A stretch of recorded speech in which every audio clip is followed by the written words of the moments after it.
बघा, अब्दुल सत्तार जे बोलले ते त्यांचं मत आहे. विधान परिषदेची ही जागा, जालना संभाजीनगर ही शिवसेनेची पारंपरिक जागा राहिलेली आहे. पूर्वी तिकडे अंबादास दानवे निवडून आले होते आणि आता त्याच्यावर भारतीय जनता पार्टीने क्लेम केला. ज्या जागांवर आमचे सिटिंग लोक होते विद्यमान, त्यांना त्यांना जागा देण्यात आलेल्या आहेत. अर्थात संभाजीनगरमध्ये वेगळा विषय झाला आणि ती जागा वाटपामध्ये भारतीय जनता पार्टीला गेली.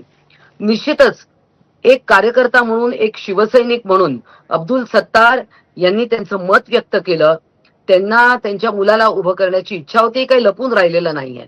आणि म्हणून त्यांना कदाचित एक आपली संधी हुकली आपल्या मुलासाठी, त्यामधून ते बोलले. पण हे पक्षाचं मत नाहीये, हे त्यांनी एक त्यांचं मत त्यांनी व्यक्त केलेलं आहे. मनीषाताई, शिवसेनेची मुस्कटदाबी भाजप करताय किंवा मुंडकट छाटताय शिवसेनेची मुस्कटदाबी करणं हा विषयच येत नाही.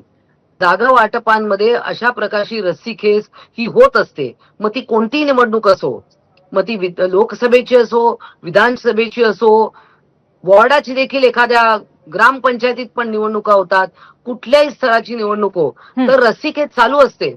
आणि जेव्हा महायुतीमध्ये किंवा युतीमध्ये लढत असतात, मग आता इंडिया आघाडी सुद्धा, एक मिनिट, तिथे सुद्धा त्यांची रस्सीखेच नाही झाली का? तिकडे सुद्धा असे काही वक्तव्य होत नाहीत का? असे होत असतात वक्तव्य.